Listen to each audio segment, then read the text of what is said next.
All right, guys, welcome to another episode of doing the Forester swap. I'm just going to get right into what everyone's probably clicking this video for, and that is the update on me getting scammed out of a motor and losing a bunch of money. Well, I was in communication with the company for about a month. I've been filming all of this stuff that you guys have already seen months prior to this to try and figure everything out.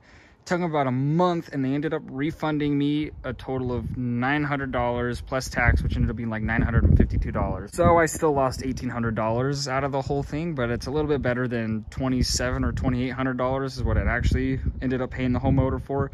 There's still some things we can use on the motor, like we can still use the intake manifold, we can still use the accessories, we can still use the headers and the up pipe, we can rebuild the turbo.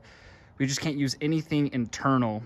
But we still have the 2019 STI block. I don't think I can use the 2019 STI crank, so we'll have to get a new crank. But if we get new heads, single AVCS heads, then we can actually start this motor build.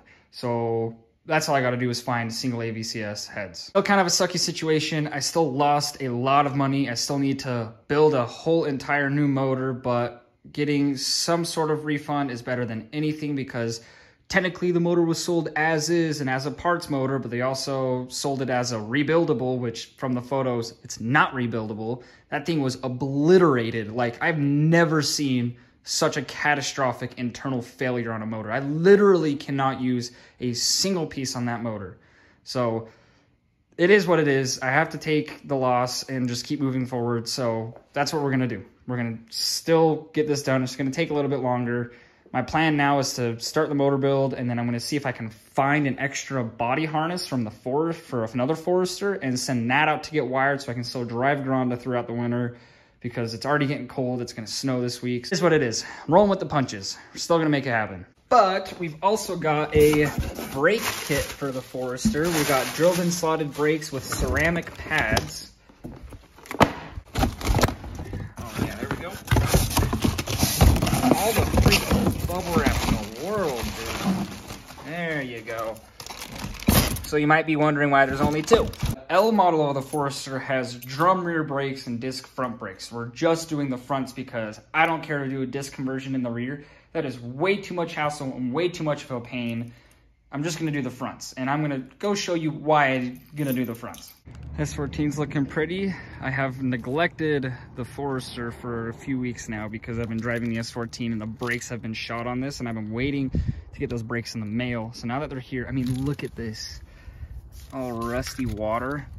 Now, we're gonna clean the Forester today too, but that's the reason I haven't been driving. It took so long to get the brakes in, and let me just show you why I didn't want to drive it.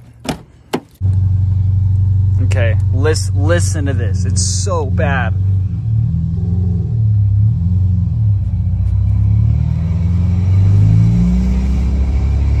Oh my gosh.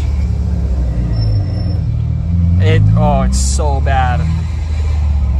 Oh my gosh. Oh my gosh, it's so bad. Ready? Hit the brakes. Oh, it's just crunchy. It's so bad. That's why I haven't been driving it. That's why it's been neglected. Now that we have the brakes, we're gonna fix it and we're gonna drive it.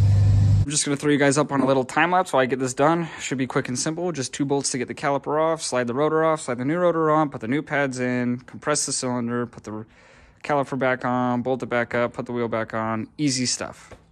Cross my fingers because you all know my luck with car stuff. So we'll see if that actually happens.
There you go.